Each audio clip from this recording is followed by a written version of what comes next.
vamos retomar o assunto de síntese proteica. Até o momento, nós já falamos de DNA, a estrutura e a sua síntese. Falamos de RNA também, a sua síntese, né, e a sua estrutura.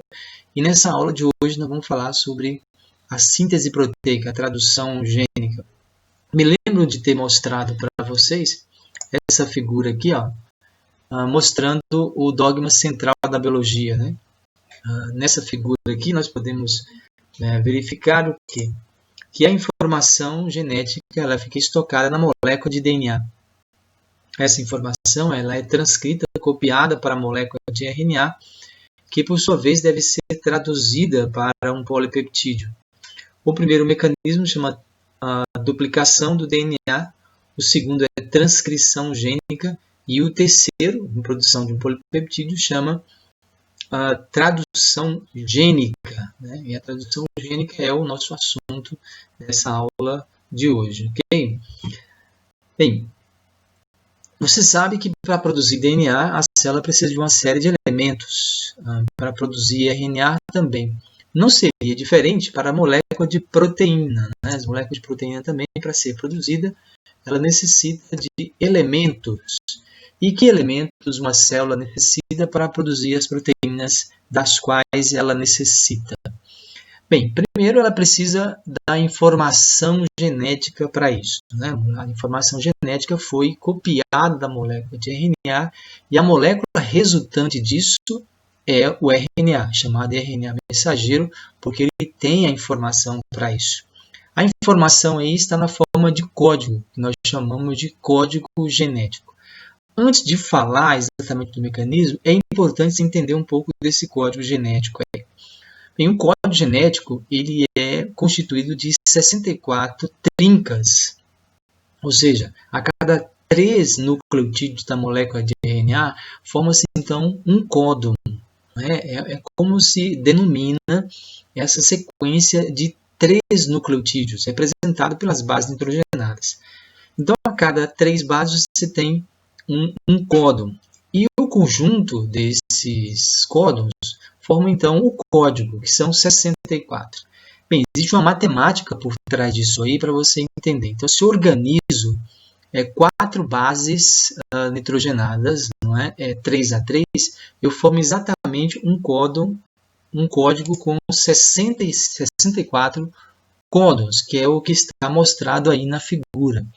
O que nós temos aí já é o resultado da transcrição, né? Então, que você tem a molécula de RNA. Então, se eu organizar esses 4 nucleotídeos 3 a 3, eu formo 64 códons que está representado aqui nessa tabela.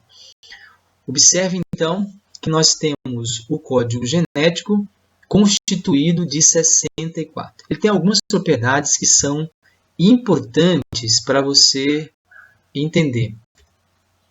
É importante entender que o código genético ele é universal, ele é o mesmo para todos os seres vivos.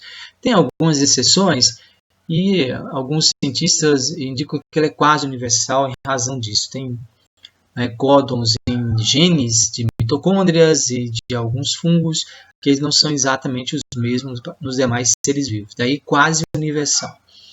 Mas o que significa dizer isso? Se eu tiver uma informação como essa aqui, que você pode acompanhar, a fenilalanina, é um aminoácido que é codificado pelo códon UU e UC. Isso significa que para qualquer ser vivo que tiver essa informação, o aminoácido que vai ser colocado é fenilalanina. A mesma coisa acontece com o aminoácido seguinte, como você pode observar. Está escrito leucina, não é? A leucina tem os códons UUA, UUG, são os dois encontrados aí. E se aparecer qualquer um desses códons no RNA, o aminoácido a ser colocado é o leucina.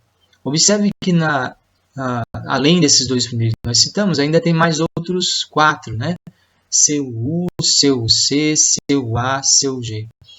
Isso aqui é interessante que gera uma outra propriedade do código genético, que é de ser redundante ou repetitivo.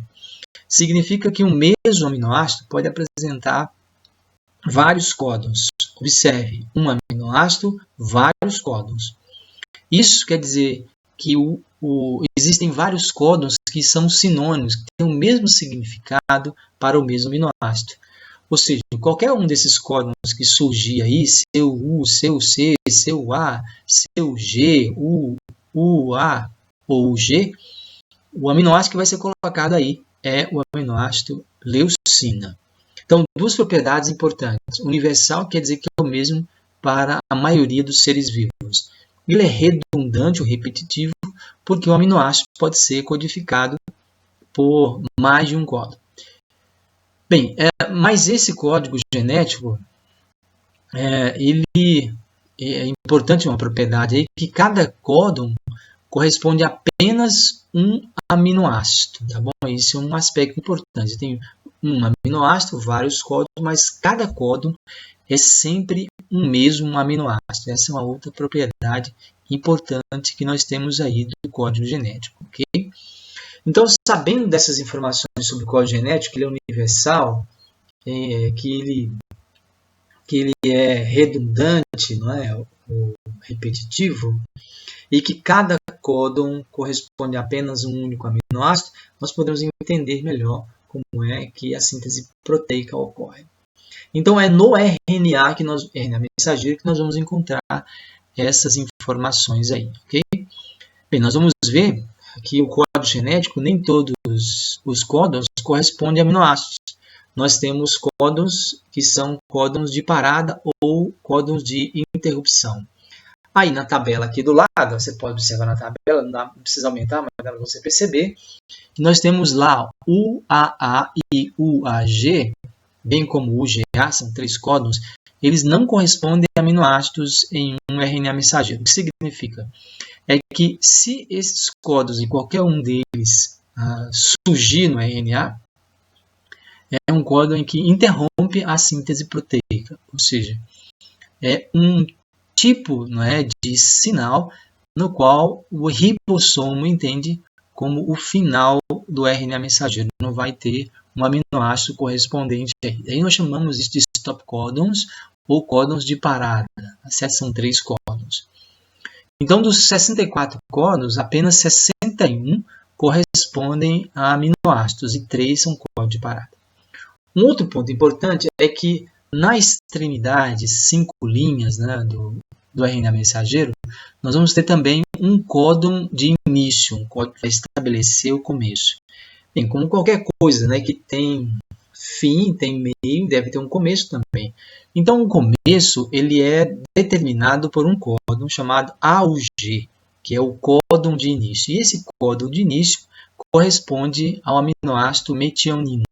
Então, o que significa é que na extremidade, as 5 linhas, nós devemos encontrar um códon chamado AUG.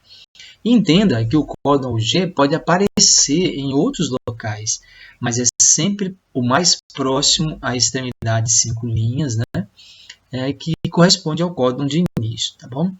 Então temos o códon de início, o aminoácido pode permanecer ou não, na maioria das vezes ele continua. E os outros códons que permitem o alongamento do polipeptídeo. E existem 3 códons possíveis, claro que só pode ter um deles, que diz que a proteína chegou ao seu final, tá bom? Então essas informações são fundamentais para você entender como é que a síntese proteica ela ocorre, tá bom?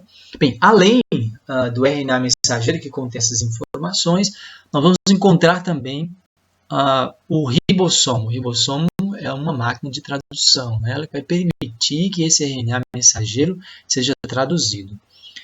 E vai permitir a interação entre o RNA mensageiro e o RNA transportador, que é o RNA que transporta os aminoácidos. Entenda que vai funcionar como uma espécie de bancada, né? Uma bancada de tradução, onde a informação está no RNA mensageiro, o ribossomo vai permitir a interação entre o RNA mensageiro e o RNA transportador, que é quem transporta os aminoácidos, tá bom? Um de cada vez, né? Bem, além disso, é necessário uma proteína importante chamada fator de liberação. Como assim? Quando o ribossomo ele atinge o códon de parada no RNA mensageiro, é preciso que a proteína, uma proteína chamada fator de liberação, se ligue ao local. Ela se assemelha muito ao RNA transportador, mas ela é quem liga a esse códon, não é? O chamado códon de parada, ou stop códon, para interromper a síntese. Veja então a importância dessa proteína. Então, o fator de liberação ele é fundamental para o processo de síntese. Todos esses elementos a célula deve produzir. Não é? Se a célula não produzir RNA mensageiro, não tem proteína. Se não tiver RNA T, também não tem proteína.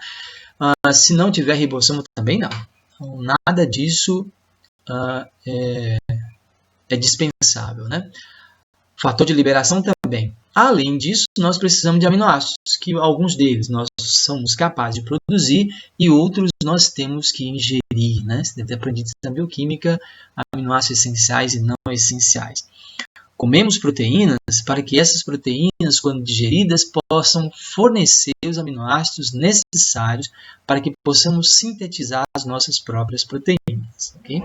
Então, sabendo disso, sabendo dos elementos que são necessários, não é? Entendendo um pouco do código genético, nós podemos entender o processo de síntese.